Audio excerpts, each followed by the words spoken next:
መሳፍንት 6 ከ1 ጀምሮ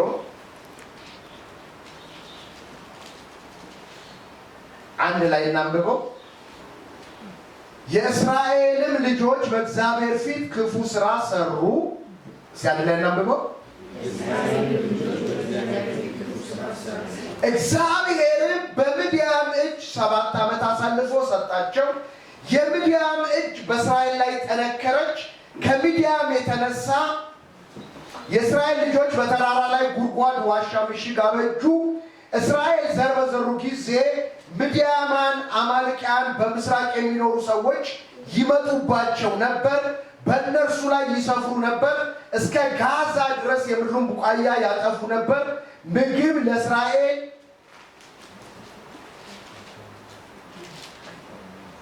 አይተውም ነበር።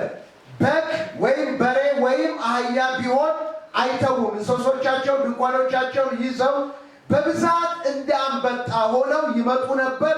ለእነርሱ ለግመሎቻቸው ቁጥር አልነበራቸው። ምድሪቱን ያጠፉ ይመጡ ነበር። ከምድያም የተነሳ እስራኤል እጅግ ተጠቁ። የእስራኤል ልጆች ወደ እግዚአብሔር ጮኹ ይላል። የእግዚአብሔር ልጆች አንድ እውነት ትንሽ አስጨብጫችሁ ልሂድ።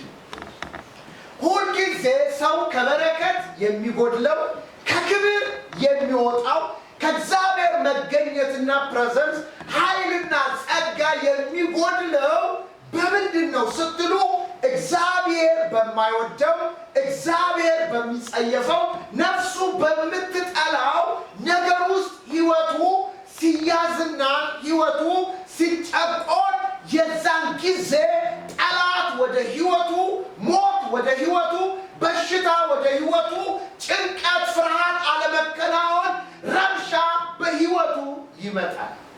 የመሳፍንትን ዘመን ስትመለከቱ መጽሐፍ ቅዱሳችን ሲነግር በመሳፍንት ዘመን ሁሉም በፊቱ ደስ የሚለውን ነገር ሁሉ ያደርግ ነበር ይላል። አሁን የመሳፍንት ዘመን እጅግ አስከፊ ዘመን ቢኖር በመጽሐፍ ቅዱስ ውስጥ የምን ዘመን ነው ብትሉ የመሳፍንት ዘመን ነው። የመሳፍንት ዘመን ሁሉም አንዳንዶች አይደሉም፣ ሁሉም በፊቱ ደስ ያለውን ነገር የሚያደርግበት ጊዜ ነበረ። አሁን በምድራችን ክርስቲያኖች አገልጋዮች እንደሚያደርጉት ሁሉ በዛን ዘመንም እንዲሁ ያደርጉ ነበር። የመሳፍንት ዘመንና የአሁኑ የመጨረሻው ዘመን አንድ ነው። ከሚገርማችሁ ነገር እግዚአብሔርን ይበድላሉ፣ በእግዚአብሔር ፊት ክፉ ስራ ይሰራሉ። እግዚአብሔርን ይላል ለፍልስጤማኖች አሳልፎ ሰጣቸው ይላል። ፍልስጤማኖችም ገዟቸው፣ ጨቆኗቸው፣ ሲጨንቃቸው ወደ እግዚአብሔር ሲጮሁ እግዚአብሔር ወዮ ዳይን ያስነሳል።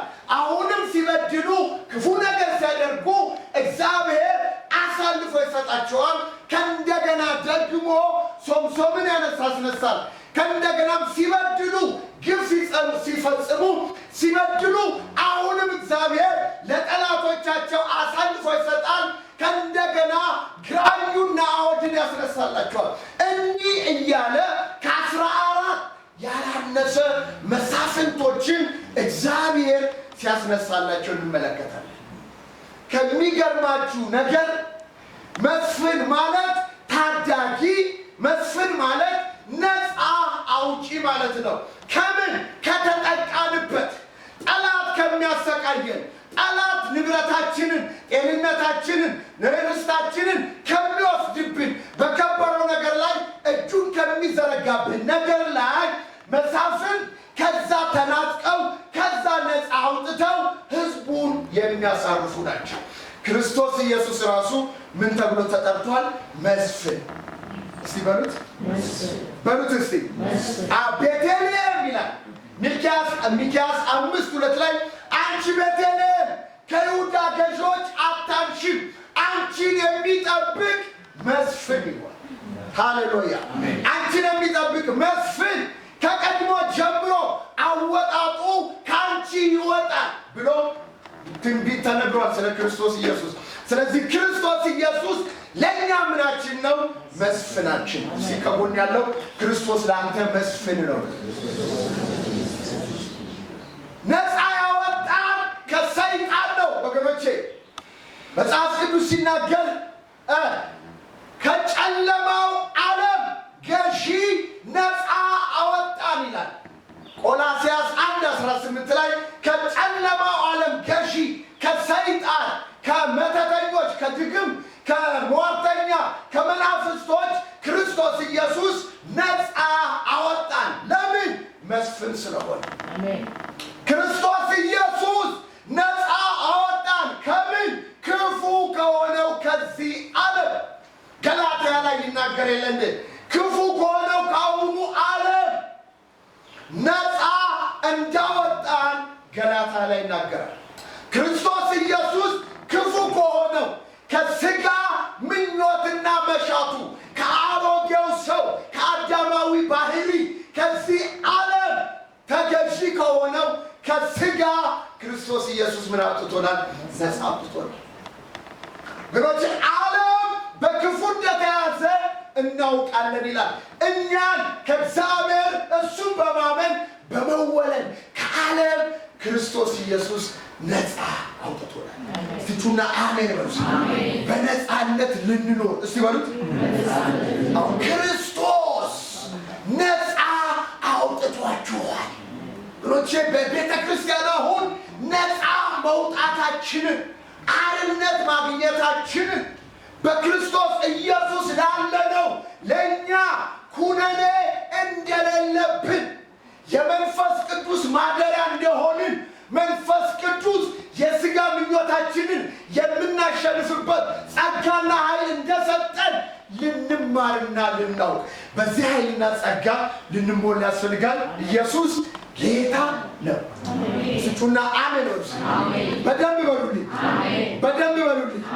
ብዙ ጊዜ ግን ነፃ ወጥተን በነፃነት መኖር አልቻልንም።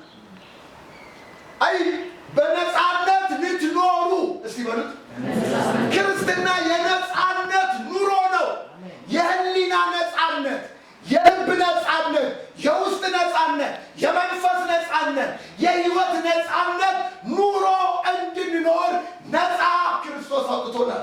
ነገር ግን ይላል እንደገና እስቲ በሉልኝ እንደገና አይ በኃጢአት በህግ በዚህ ዓለም ሲስተም ቀንበር አትያዙ ይላል። ሰው ዳግመኛ ነፃ ወጥቶ ሊያዝ ይችላል። የእስራኤል ችግር እንደገና በእግዚአብሔር ፊት እስራኤሎች ክፉ ስራ ሰሩ ይላል። ምን አይነት ስራ? ሃሌሉያ!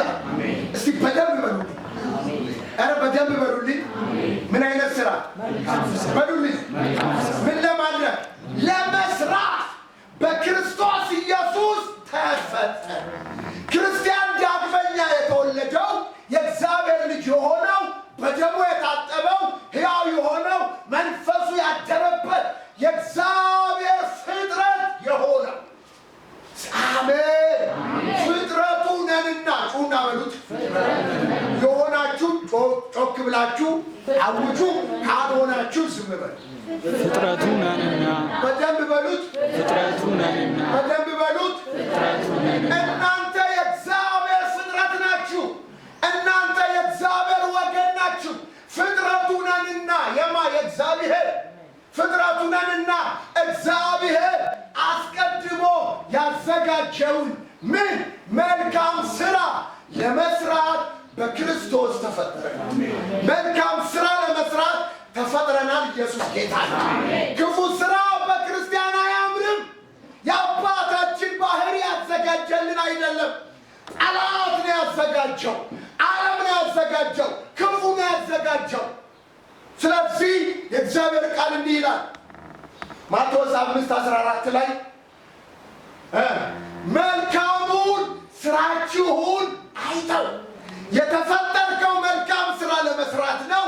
የተፈጠርክበትን ስራ ስትሰራ መልካሙን ስራችሁን አይተው የሰማዩ አባታችሁ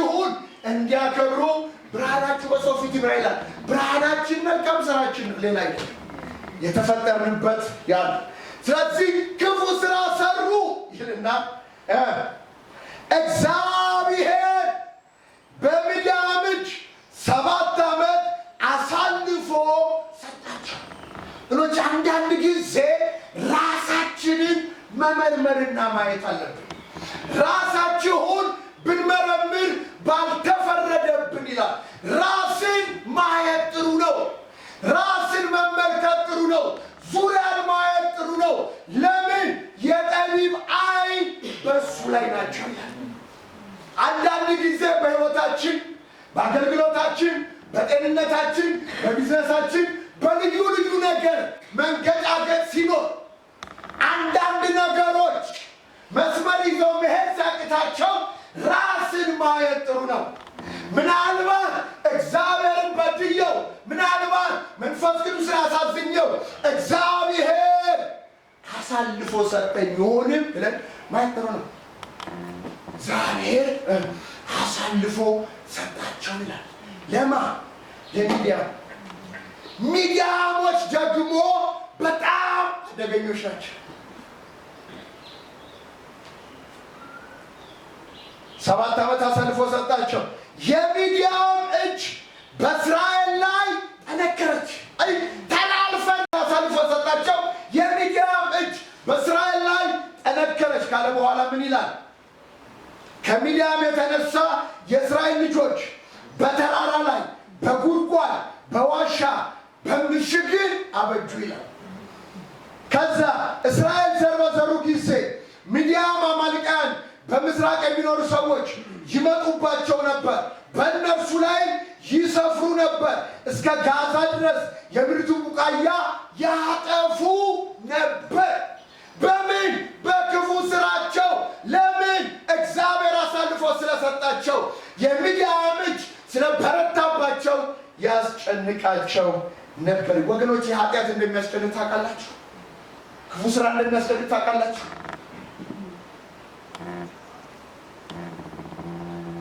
ዝላችኋል። ቃየል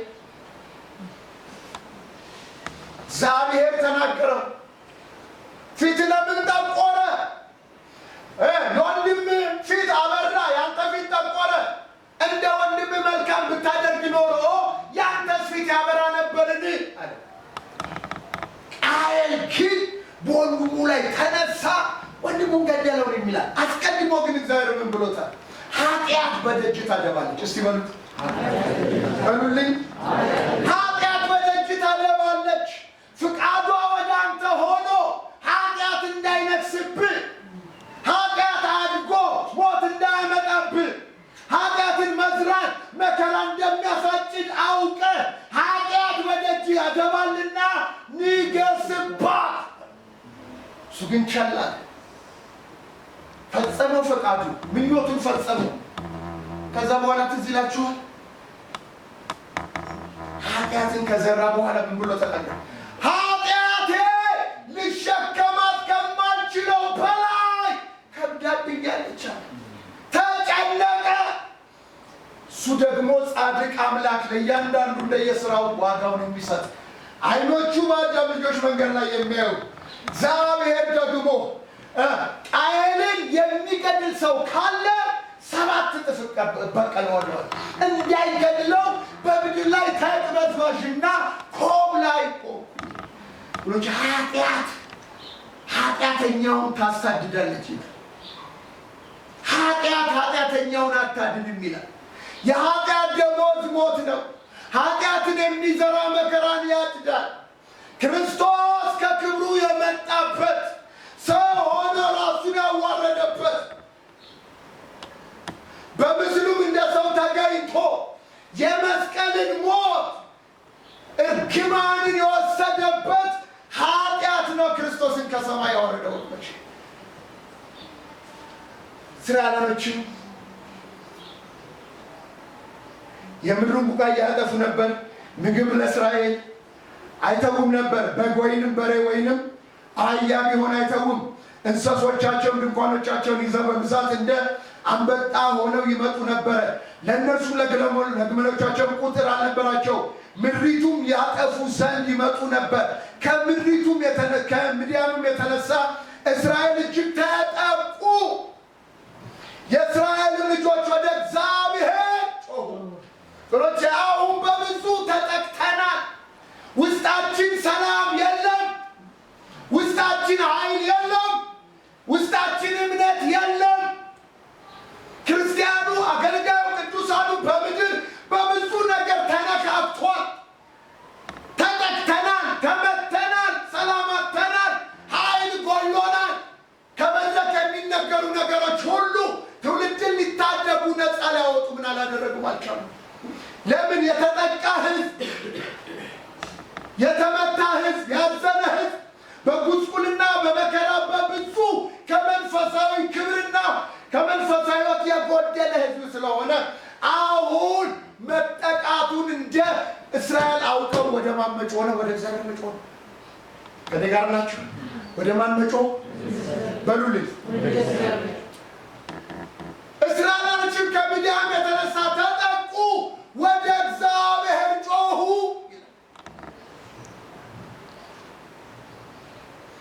እንዲህም ሆነ የእስራኤል ልጆች በምድያም ምክንያት ወደ እግዚአብሔር በጮሁ ጊዜ እግዚአብሔር ወደ እስራኤል ልጆች ነቢይ ላከ። ምን አላቸው ነቢዩ? የእስራኤል አምላክ እግዚአብሔር እንዲህ ይላል፣ እኔ ከግብፅ ምድር አወጣኋችሁ፣ ከባርነት ቤት አስለቀቅኳችሁ፣ ከግብፅያን እጅ ከሚጋፏችሁ አሳደድኳችሁ፣ አገራቸውን ሰጠኋችሁ።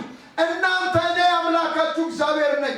በምድራችሁ የተቀመጣችሁባቸውን የአሞራውያንን አማልክት አትፍሩ አልኋችሁ። እናንተ ግን ድምፄን አልሰማችሁም አላቸው። አያችሁ፣ ጥራው ተላልፈን ስሙን። አንድ ሁለት ንገራችሁ።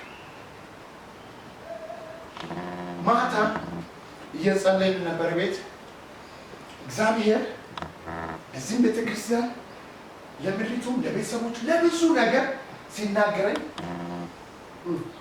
የእግዚአብሔር እጅ ሲበሉ የእግዚአብሔር እጅ ከማዳን አላጠረች። ጆሮቹ ከመስማት አልደነቆሩ፣ ነገር ግን አፍራሽ። ለምንድን ነው የማይሰማው? ለምንድን ነው እጁን ዘርግቶ የማያድነው፣ የማይፈውሰው፣ የማይባርከው? እጁ አላጠረችም። አዎ። ጆሮ ከመስማት አልደነቆረም። አዎ። ነገር ግን በደላችሁ፣ ኃጢአታችሁ በእኔና በእናንተ መካከል ለይቷል። ኃጢአት እግዚአብሔርንና እኛን የሚለያይ ግድግዳ ነው። ኃጢአት እግዚአብሔርን እጅ የሚያሳጥር ካንሰር ነው። ኃጢአት ጮኸን ጸልየን እግዚአብሔር ሲፈልገን እንዳይለመነን የሚያደርግ ድምፁን እንዳንሰማ ፈቃዱን እንዳናውቅ ኃይሉን ወደ እኛ እንዳይልክ የሚያሳጥር አደገኛ ነገር ነው። ወገኖች ስሙ። እነዚህ ሰዎች መጀመሪያ መጠቃታቸው፣ ተላልፎ መሰጠታቸው፣ የሚዲያም እጅ እነሱ ላይ መበርታቱ፣ ነገሮቻቸውን መምታቱ፣ አህያቸውን፣ ግመሎቻቸውን፣ ያላቸውን ነገር ሁሉ መምታቱ አንድ ነገር አስተዋሉ። ከዚህ ሊያወጣን የሚችለው ታክቲካችን አይደለም፣ የጦር ኃይላችን አይደለም፣ የተለያዩ ነገር አይደለም። ከዚህ ሊያወጣን የሚችለው አንድ አምላክ አለ። እስቲ አሜን። ወደዚህ አምላክ ጮሁ። አምላክን ሰማቸው። ነቢይ ላከላቸው። እኔ እኮ አስቀድሜ ከግብፅ አውጥቻችኋለሁ፣ ጠላታችሁን መትቻለሁ፣ በድንቅና በታምራት አውጥቻችኋለሁ። ወደ ርስታችሁ አሞራውያንን፣ ጌርጌሳውያንን፣ ኢያቡሳውያንን የሚባሉትን 7 አሕዛብ ሀገሮችን መትቼ እናንተን አስገብቻለሁ። እናንተ ግን ማረፍ ሲገባችሁ፣ ተዘልሎ መቀመጥ ሲገባችሁ፣ እግዚአብሔርን አምልካችሁ እህልና ውሃ መባረክ ሲገባ፣ ጠላቶቻችሁ ፊት እግዚአብሔር ሞገስ እንዳንበሳ ሰጥቷችሁ መኖር ስትችሉ እኔን አልሰማችሁም አላቸው።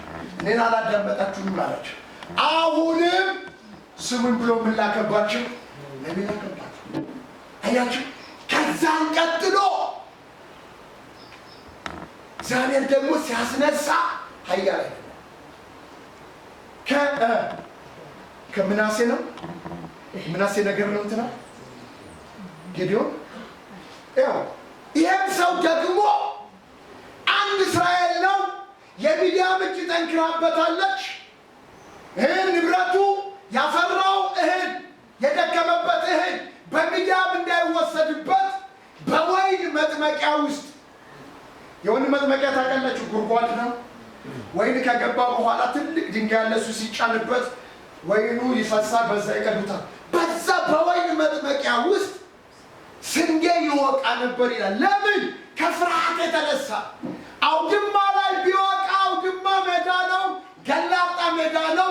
ይመጡና ይወስዱበታል። ሚዲያሞችን ፈርቷል። ነጣቂዎች ናቸው። እጃቸው ጠንክሯል። ኃይለኞች ናቸው። የእስራኤልን አንድ ነገር አይምርም። ስትዘራ ዝም ነው የሚል፣ ስትቆጠቁት ዝም ነው የሚል፣ ስትቃርብ ዝም ነው የሚል፣ ስታጭ ዝም ነው የሚል፣ ስትወቃ ይመጣብሃል። የድካምን ፍሬ እንዳትበላ ያደርግሃል። እግዚአብሔር ዛሬ ከዚህ ያውጣል። ስጩና አሜን በሉ። ስጩና አሜን በሉ። የእግዚአብሔር እጅ ከማዳን አላጠረችም። ጆሮ ከመስማት አልደነቆረም። ነገር ግን የለየ አንድ ነገር አለ ወንድሜ፣ የለየ አንድ ነገር አለ እህቴ። መጽሐፍ ቅዱስ ምንድን ነው የሚለው? ምስጉን ነህ። አሜን ጩና በሉት እስቲ። በደንብ በሉልኝ፣ በደንብ በሉልኝ። ምስጉን ነህ፣ መልካም ይሆንልሃል፣ የድካምህን ፍሬ ትበላለህ። አይልም አይልም ወይ? ምንድን ናችሁ ይላል? ምስጉን ነህ አይደል? ምን ይሆንልሃል በሉልኝ። ምን ይሆንልሃል? አረ በደንብ በሉልኝ፣ በደንብ በሉልኝ ወገኖቼ ስሙኝ። የታወጀ እንደፈለገ ይታወጅብህ። ሕይወትህ ከእግዚአብሔር ጋር ካልተስማማ ያዋጁ ቃል አይሰራም። ከንቱ እርግማንና የጨረባ ጩኸት አንድ ነው ይላል። ሰማችሁ? ከንቱ ምን የፈለገው ደረጃ ላይ ቢለክም አይደርስም። እንዲሁም የፈለገው ሰው ቢባርክህ አያገኝም። ለበረከት የሚሆን ሕይወት ከኛ ይጠበቃል። ምስጉን ነህ ጩና በሉት። ድገሙት። ምን ይሆንልሃል? ምን ይሆንልሃል? ምን ይሆንልሃል? ለጻድቁ መልካም ይሆንልሃል። ምስጉን ነህ፣ መልካም ይሆንልሃል፣ የድካምን ፍሬ ስጩና በሉት። ድገሙት። ይበሉብሃል ወይንስ ትበላዋለህ? የድካምን ፍሬ የምትበላው እግዚአብሔር ተዘልለ እንድትቀመጥ ባስቀመጠ ቦታ ስትቀመጥ አንበሳ ሆነ። እነዚህ ሰዎች የድካማቸውን ፍሬ መብላት አልቻሉ። ይመጡባቸዋል። እንዳለ ሲወቁ ይዘውባቸው ይሄዳሉ። ይህም ጌዲዮን የተባለ ከምናሴ ወገን የሆነ እሱም እስራኤል ስለሆነ እንደ ማንኛውም ሰው ኃያል ስለሆኑባቸው ጠላቶቻቸው እሱም ተደብቆ ይወቃል። ሚዲያሞችን እንደ አንድ ሰው አድርገህ ትመታለህ ብሎ እግዚአብሔር ተናገረ። ጌዲዮን ያለው ምንድን ነው ታስታውሳላችሁ? ምንድን ነው ጌዲዮን ያለው? እግዚአብሔር ከኛ ጋር ከሆነ ሲበሉት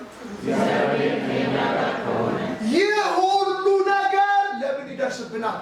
ዛሬ መጠየቅ ያለበት በእኔም በአንተም በአንቺም በትዳራችን በኑሯችን በሕይወታችን በስራችን በቤተ ክርስቲያናችን በቤተ እምነታችን በምድራችን በኢትዮጵያ ላይ መጠየቅ ያለበት ጥያቄ ነው። ኢትዮጵያ እጆቿን ለእግዚአብሔር ታነሳለች ከተባለ በፖለቲካው፣ በማህበራዊ፣ በኢኮኖሚው፣ በልዩ ልዩ ነገር ለምን ሁሉ መጣ?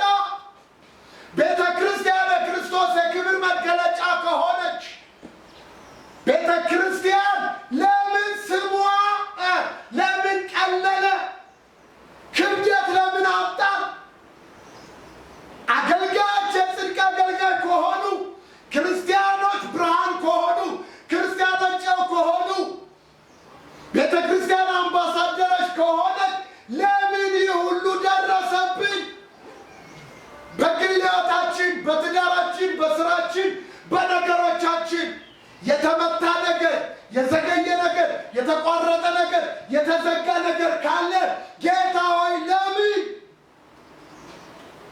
ጩኸት መልስ ያመጣል። አሜን በሉ። አሜን። ለምን የሁሉ ደረሰብን? ሃሌሉያ። ሁለት ሲባካችሁ ዛሬ እስቲ ለምን እላለሁ በሉ። በሉት እስቲ። ዝም ብላችሁ አትቀመጡ። ዝም ብላችሁ አትቀመጡ። ሁሉን ቻይ ከሆነ እሱ ለምን? የሚያይ ከሆነ እርሱ ለምን? ሁሉን የሚያውቅ ከሆነ እርሱ ለምን? ፍርድ ከተጣመመ ለምን? ጻድቅ ፈራጅ ነውና። አሜን። መልስ ባጣችሁት ነገር ላይ ለምን ጌታው ለምን ብሎ እንደ ጌዴዎን መጠየቅ መልስ ያመጣል። ለምን ያሉ ደረሰብኝ? ሁለተኛ ደግሞ አባቶቻችን የነገሩን ተአምራት የታላል። ይቅርታ ትንሽ ጉንፋን ይዞኛል። አባቶቻችን የነገሩት ተአምራት ወዴት አለ? ሁለት ነገር። አሜን። እጁንና ክብሩን ሳምንት ነግራችኋለሁ። እግዚአብሔር በኢትዮጵያ ምድር ውጭ ላሉት ኃይሉን፣ ቤት ውስጥ ላሉ ክብሩን ያሳያል። ይህንም በደንብ ጻፉት። በውጭ ላሉት ኃይሉን፣ በውስጥ ላሉት ክብሩን ያሳያል። ግን መጮህ አለብን፣ መጮህ አለብን። አባቶቻችን የነገሩት ተአምራት ወዴት አለ? ስሙ። እግዚአብሔር ተአምራቱን ወዲያውኑ ያሳያል። ትዝ ይላችኋል። የበግ ፀጉር ሰበሰበና ይሄ እርጥብ ይሁን ሌላው ደረቅ ይሆናል። እግዚአብሔር የጎድን ድምፅ ሰማ፣ ይሄንን እርጥብ አደረገ፣ ሌላውን ሁሉ ደረቅ አደረገ። አንድ ጊዜ ተናግሬ ያለው እግዚአብሔር ሆይ አሁን ደግሞ ይህ ደረቅ ይሁን ሌላ ሁሉ እርጥብ ይሆናል። እግዚአብሔርን ያንን ያደረገለት ተአምር አሳየ። ከእንደገና ደግሞ ምስክር በእረስቲ ባካችሁ አሜን በሉ። እግዚአብሔር በተአምራት ወደ ቤታችሁ ይምጣ፣ ወደ ነገሮቻችሁ ይምጣ። የነፍሳችሁን ጩኸት የሚያስታግስ ተአምራት ወደ ቤታችሁ ይምጣ።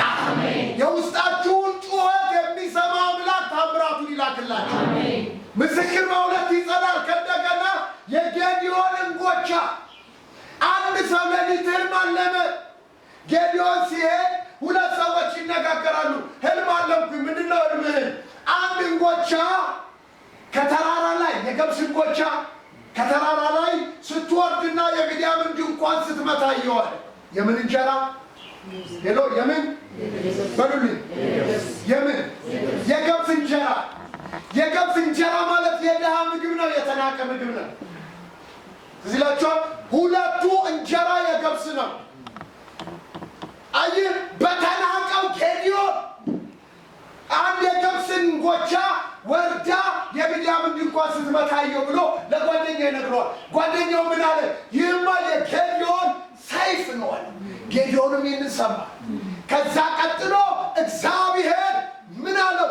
ጌዴዎን ባለ አቅም ጉልበት ሂድ። አሜን ስቱና አሜን። እንደ አንበጣ ቢሆኑ ቢበዙ ምንም ኃያላን ቢሆኑ እስከዛሬ ቢያስጨንቁንም እጃቸው በእኛ ላይ ቢከብድም አሁን ግን መገለጥ መጥቷል። ቃል መጥቷል። የሰማይ ድምፅ መጥቷል። ኢየሱስ ጌታ ነው። ሚዲያምን እንደ ስንት ሰው ኧረ በደንብ በሉልኝ በሉልኝ። እንደ አንበጣ ይብዙ፣ እንደ አንድ ሰው ትመጣላችሁ። ሲባካችሁ አሜን በሉ። አየህ የዛ ጊዜ የጌዴዎን ልብ በረታ፣ ጀገነ። 32,000 ሰራዊት ይዞ ወጣ። ዋው! ዛሬ በጌታ በኢየሱስም የተአምራቱን መንፈስ እግዚአብሔር ወደ ቤታችን ያምጣ። ተአምር የሚሰራ እግዚአብሔር ክብሩን ወደ እናንተ ያምጣ። በጣም ይገርማል። 32 ሰው እንደ አንበጣ ብዛት ያላቸውን ሊገጥም ወጣ። እግዚአብሔር ግን እንዲህ አለው፣ ይህ ብዙ ነው፣ በዚህ ሁሉ አላድንም፣ እጄ ነው ያዳነኝ እንዳትሉ ቀንስ። ምን በል? ኧረ በሉት እስኪ ቀንስ። ስሙ፣ ጦር ሜዳ እንዳትሄድ የሚፈለግ ሶስት ነገር አለ። የመጀመሪያው ያገባ ሰው ጦር ሜዳ ይሄድ ይላል። ጦር ሜዳ እንዳይሄድ ይላል። ጦር ሜዳ ሄዶ ቢሞት ሚስቱ ብቻዋን ትቀራለች። ስለዚህ ዓመት ሙሉ ያስደስታት ይላል። የተቀበለው የሰው ነፍስ እንጂ መጃ አይደለም። መፍጨት ነፍስ ላይ ተቀበለ። ስለ ዓመት ሙሉ ያስደስታት ይላል እንዳይሄድ ይላል። ሁለተኛው ደግሞ የፈራ የደነገጠ ወደ ጦር ሜዳ እንዳይሄድ አለ እግዚአብሔር። ለምን ስትሉት ማን ተንቆቆ ያላል ወደ ግቢ ስለምን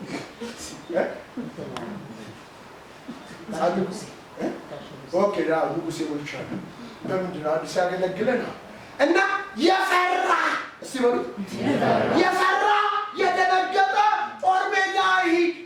ለምን? ሰውየው ፈሪ ስለሆነ ፍርሃቱን አካባቢው ላይ ስለሚረጭ ሌላውንም ፍርሃት ስለሚያደርግ ያ ሰውዬ እንዳይሄድ አይፈርቶ ሌላውንም እንዲፈሩ ያደርጋልና ፈሪ ሰው ወደ ጦር ሜዳ ይሄድ። ከዛ ቀጥሎ የፈራ የደነገጠ ይመለስ ሲል ስንቱ ተመለስ? 22 ሲበሉት 22,000 በፈራ የደነገጠ ይመለስ በሚለው ቃል አንዳንድ ጊዜ ወገዘው ልንገራችሁ እግዚአብሔር በማየት እንድንመላለስ ያደርጋል። እስቲ በደንብ አሜን። በማየት እንጂ በእምነት አንመላለስም። በምን ነው? በእምነት እንጂ በማየት አንመላለስ ሲበሉት ድገሙት። በእምነት እንጂ በማየት አንመላለስ። አሕዛቦች በማየት ያምናሉ፣ እኛ ደግሞ በእምነት እናምናለን። እምነት ደግሞ በመስማት ነው፣ መስማትም የእግዚአብሔርን ቃል። በቃ እግዚአብሔር ቃል ካለ ቃል እስቲ አሜን አሜን። እስቲ ጩና አሜን በሉ። በቃ እግዚአብሔር ቃል አንድ ቴሌግራም ነው መሰለኝ እንዴ እርሶ ዶክተር ነው ታላቅ የአሜሪካ ታላቅ ሰው ሆነው እንደ ሰው ባሳነባሪ ሆዱ 3 ቀን 3 ሌሊት ተቀመጠ የሚለውን ቃል እንዴት ያምናሉ አለ። እማ ቀላል ነው። ራሱ አሳነባሪው በሰውየው ሆዱ ውስጥ 3 ቀን ተቀመጠ ቢል እኔ አምናለሁ። አንዳንድ ጊዜ ወገኖች ካላመንን ችግር አለ። ከጎን ያለው ካላመን ችግር አለ። ሰምተህ በእምነት ተመላለስ እንጂ በማየት አትመላለስ። ማየት አደገኛ ነው። ጥርጥርንና ፍርሃትን ይለቅብሃል። ትዝ ይላችኋል ሳውል እኮ 7ኛው ቀን እመጣለሁኝ መስዋዕቱን እሰዋለሁ ንግስናህን አጸናልሃለሁ ተብሎ ንግስና የሚጸናለት እዛ ቦታ ነበር። ግን ሳኦል ሲጠብቅ ልክ እነዚህ ፍልስጤማውያኖቹ ብዛት አላቸው። ብዛት ሆነው ሰፍረው ሲያይ አብረውት ያሉት ፈሩ። ስለዚህ ጎመን በጤና ብለው ፍልስጤማውያኖቹ ፈርተው ከኋላ ዞረው ሄዱ። ሰውየው የቢንያም ነገር ነው። እሷቱን ሸክ አድርጎ ጨረሰ። ሳሙኤል ሲመጣ የተባረክ ሲለው ያደረከው ምንድን ነው? መልካም አላደረክም። ሳውል ምንድን ያለው? ሳልታገስ ሞገስን ሳለምን መስዋዕቱን አቀረብኳለሁ። ምን ሳልን ከእንደገና አይ ለየትኛውም ነገር ሞገስ ለምን ከእግዚአብሔር ዝም ብለህ ስራ ተከፈተ ብለህ ዘው ብለህ አትግባ። ዘሎ ዛፉን ጠብቆ ሊበላ ይችላል። ሞገስ ከለመንከው እግዚአብሔር ይዘጋል። ለምን በዘንዶ እንዳትበላ ሞገስ መለመን። እስቲ ጩና አሜን በሉ። ጩና በሉት እስቲ ሞገስ ለምን። አብርሃም ሲመጡለት ሞገስ አግኝቼ ከሆንኩኝ አትለፈኝ ብሎ ሲጸልይ አላለፉትም፣ ወደ ቤቱ ገቡ። ሞገስ ለምን እንዳያልፍ ሳል ሞገስን ሳለምን ሁለተኛ ሳልታገስ መስዋዕት አሳረግኋል። አላመጀህም። ዛሬ እግዚአብሔር መንግስትን ያጸናልን ነበር። አሁን ግን ቀዶ ለተሻለ ሰው ሰጥቶታል። 3 ነገር። መጀመሪያ አንተ ራስህ ዘገየህ። 7ኛው ቀን ነው መጣል ያለው። 8ኛ ቀን አልሞላም። 7 ቀን ማምሻው ላይ መጣ። ሁለተኛ ጠላቶቻችን ብዙ ሲሆኑ አብረውኝ ያሉ ሰዎች ሸሽዋል። አያችሁ። ስለዚህ አንዳንድ ጊዜ ዴባለ ብሏል አይደል? በቃ ቻሌንጅህን፣ መከራህን፣ ፈተናህን አትፍራው፣ ተጋፈጠው፣ ጥሰህ ትወጣለህ። የሚረዳ አምላክህ የሚረዳሽ አምላክሽ ስታመቻምች አይደለም፣ ምክንያት ፈጥረት ዘወር ስትል አይደለም፣ ስትጋፈጠው ድል ይሰጣል። ስትጩና አሜን በሉ። ምን ስትለው በሉልኝ፣ ምን ይሰጣል? ስለዚህ እነዚህ ሰዎች የፈራ የደነገጠ ሲባል 22,000 ላጣ 10,000 ቀሩ። ኦኬ ተገላገለ ጌዲዮን። ምክንያቱም 10,000 ገና መፈተን አለባቸው። ስለዚህ ምን አለ? ወደ ወንዝ ደግሞ ውሰድልኛል። እንደ በወታደር መንፈስ የክርስቶስ ወታደር ናቸው። በወታደር መንፈስ በጣም ንቁ ሆኖ እያየ የሚጠጣ ልክ ነህምያ ላይ ትዝ ይላችኋል። በአንድ እጃቸው የሚዋጉበት መሳሪያ ይዘው፣ በአንድ እጃቸው አካፋ ዶማ ምን ይዘው ይሰራሉ። በአንድ እጃቸው እግዚአብሔርን ቅጥር ይሰራሉ። በአንድ እጃቸው ደግሞ ጠላት ሲመጣ የሚዋጉበት መሳሪያ ታጥቀዋል። እነዚህም ሰዎች ጠላቶቻቸውን እያዩ ነው የሚጠጡት።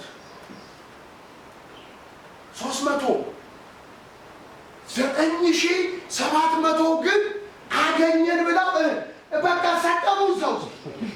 ኧረ እግዚአብሔር ከዚህ ይጠብቅ። እስቲ በደንብ አሜን ነው። አንዳንድ ጊዜ እኮ ሊፈትን ነው እኮ እግዚአብሔር ብር የሚሰጥ ሊፈትን ነው እኮ እግዚአብሔር አንዳንድ ቦታ ከፍታ ላይ የሚያስቀምጥ። ከኔ ጋር ናቸው። እግዚአብሔር ይጠብቀን። ተፈትነን እንድናልፍ እንጂ ተፈትነን እንድንወድቅ እግዚአብሔር ከዚህ ይሰውረን። ዘዳግም ላይ 8 ላይ ምን ይላል? በውስጥ ያለው ቃል ታደርግና ታደርግ እንደሆነ እግዚአብሔር ያውቅ ዘንድ 40 ዓመት በምድረ በዳ የፈተነህን አስብ። ያልቆፈርክበትን የውሃ ጉድጓድ ሲሰጥህ፣ ያልተከልከውን ወይን ሲሰጥህ፣ ያልሰራኸውን ቤት ተቀመጥ ብሎ ሲሰጥህ፣ ሀብት ታገኝ ዘንድ እውቀት የሰጠ እግዚአብሔር እንደሆነ አስብ፣ አትርሳ። ሄሎ ተፈትኖ ከመውደቅ እግዚአብሔር ይጠብቅ። እስቲ በደንብ አሜን። አስብ አምላክህን።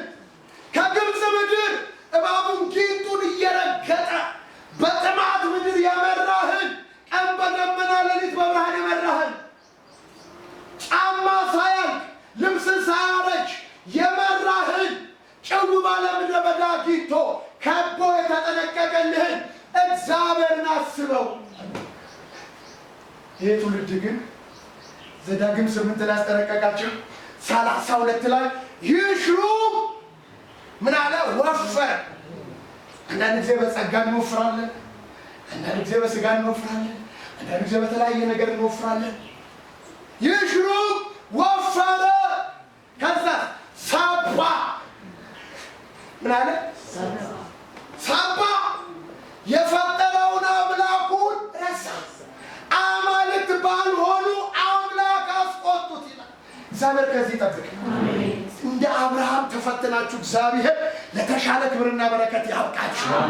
ከፈተነን በኋላ እንደ ወርቅ ያነጥረኛል እንዳለ ኢዮብ ፈትኖ እንደ ወርቅ ያንጥራችሁ። ፈትኖ እንደ ወርቅ ያንጥርሽ። የምትወደውን አንድ ልጅን ተብሎ ያልከለከለ በእውነት እንደምትወደኝ ያወቀው አንድ ልጅን ለኔ ያልከለከልክም እኔ ፒጓዲያ በራሴ ልያለሁ። በማን ሰው የተናገረውን ቃል ያጸና ዘንድ ከእሱ በሚበልጠው ይምላል። እግዚአብሔር ግን ከእሱ የሚበልጥ ስለሌለ በራሱ ማለት ነው።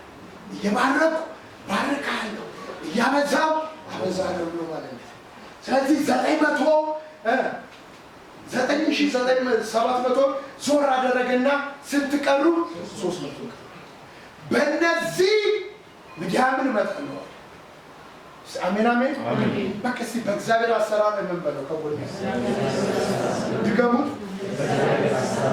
በማየት አትመን በሉት። ቃሉን በመስማት እመን በሉት። 300 በቃ ስንት ሰው? ስንት ሰው? 300 ሰው ይበቃል። እነዚህ 300 ሰዎች ደግሞ ጦር መሳሪያ፣ ነፍስ ወከፍ የቡድን የአየር ኃይል የባህር ኃይል ከፍተኛ ምናምን የሚባል ነገር የለም። ባዶ ማሰሮና ችቦ ሲበሉት በሉት እስቲ ባዶ ማሰሮና ችቦ ማዳምናል ያው ማቆጤ እርጥፍሽው አይ ከሁለት ሺህ ከተመለሱት እኮ ይህንን እኮ ዘር እንደሚል እኮ ስለሚያውቅ ባዶ ማሰሮና ችቦ ተብሎ ማን ነው ኧረ ወንድሜ ሊያስበላል ሊያስመታል በጊዜ ላሽ ልበል ብለው 300ንም ላሽ ያስደርጉ ነበር። አይ አስሩም ደግሞ ከአስሩም ደግሞ የታጠቀ አይደለም። በቃ ያገኙት ነገር ላይ ሰፍ ነው። እነዚህ 300 እኮ ሚዲያም እኮ የሰበሰበውን እኮ 10 ሺህ ቢሄድ እኮ ውጊያውን ጥሎ እኮ ዘረፋ ውስጥ ነው የሚገባው። 300 ችቦ ያዙ፣ እሺ። ባዶ ማሰሮ ያዙ፣ እሺ። አሜን አሜን። በቃ የመለኮት ቃል ከሰማይ የመጣ ቃል የሚሰራ እንደሆነ ስለሚያውቁ ችቦና ባዶ ማሰሮ ይዛችሁ ጦር ሜዳ ሂዱ። እሺ 100 በዛ፣ እሺ 100 በዚህ፣ እሺ 100 በዚህ፣ እሺ። ጠላቶቻችሁ ጋር ሲደርሱ ሁላችሁም ችቦ ማሰሮ ውስጥ አለ። ሁላችሁም ጠላት መንደር ሲደርሱ በእጆቻችሁ ባዶ ማሰሮ ስበሩ፣ እሳቱ ይወጣል። የዛን ጊዜ የጌዲዮንና የእግዚአብሔር ሰይፍ ብላችሁ ጩሁ፣ ጠላት ይመታላል። ይሄንን መገለጥ ይዘው ገቡ። ምን አይነት ጀግኖች ናቸው! ሲበደም አሜን ነው። በቃ ሄዱ የአምላክን ቃል። እኛ እኮ ወገኖች አብርቆ የእኛ እኮ ችግር ነው። የነዛኞቹ እኮ ታቦት ተሸክመ ዮርዳኖስን እርገጡ ውሃው ይደርቃል ሲባል እሺ፣ ኧረ ኢየሱስ ጌታ ነው። እንደዚህ አይነት መንፈስ እግዚአብሔር ይሙላል። እሺ አሉ። በቃ ሄዱ። ጠላት መንደር ጋር በሶስት ተከፍሏል። ልክ እዛ ሲደርሱ ሁሉም እያንዳንዱ በእጁ ያለው ማሰሮ ሰበረ። ጀግኖች እስኪ አሜን። በእጃቸው እያንዳንዱ ማሰሮ አለ፣ ውስጡ እሳት አለ። ስለዚህ እያንዳንዱ በእጁ ያለው ማሰሮ ሲሰብር የጌዲዮንና እግዚአብሔር ሰይፍ ብለው ሲጮሁ ሚዲያሞች ላይ እግዚአብሔር ሽብር ለቀቀባቸው፣ ፍርሃት ለቀቀባቸው፣ ድንጋጤ ለቀቀባቸው፣ ሁከት ለቀቀባቸው። ጥላው ምን አደረጉ? ፈረጠጡ። እንዲያውም ሌሊት ስለነበረ እርስ በርሳቸው ተጫረሱ ይላል። እነዚህ የመቱት ነገር የለም። መጽሐፍ ቅዱስ ይላል 300ዎችም ቢደክሙ እንኳን ያሳድዱ ነበር። አሜን። የተረፈውን ነው እነሱ የመቱት። ይህንን መንፈስ እግዚአብሔር ዛሬ ይሙላባችሁ፣ ዛሬ ይሙላባችሁ፣ ዛሬ ይሙላባችሁ። ወንድሜ ማሰሮው አንተ ነህ። ችቦው እሳቱ መንፈስ ቅዱስ ነው። እስቲ አሜን። አንተ ሸክላ ነህ። ሸክላውን በእጆቻቸው ያለው ማሰሮ ስበባላቸው ሲሰብሩ እሳቱ ወጣ ይላል። ወንድሜ አንተ ማሰሮ ነህ፣ ሸክላ ነህ። ለዚህ ነው ጳውሎስ ምን አለ? በሸክላ ዕቃ ውስጥ በማሰሮ ውስጥ የከበረ መዝገብ ያስቀመጠ እግዚአብሔር ነው። ከገባችሁ አሜን፣ ከገባችሁ አሜን፣ ከገባችሁ አሜን። በምን ውስጥ ሄሎ፣ በምን ውስጥ በምን ውስጥ በምን ውስጥ ምን ያስቀመጠ? በምን ምን ያስቀመጠ? ማን ነው? የከበረው መዝገብ የሚወጣው ሸክላው አንተነት ሲሰበር ነው። ኃጢአት የሚገዛው ሸክላ፣ ኃጢአት የሚገዛው አሮጌው ሰው አዳማዊ ባህሪ ሲሰበር ውስጥ ያለው እሳት፣ ውስጥ ያለው መንፈስ፣ ውስጥ ያለው ጸጋ፣ ውስጥ ያለው ኃይል ይገለጣል።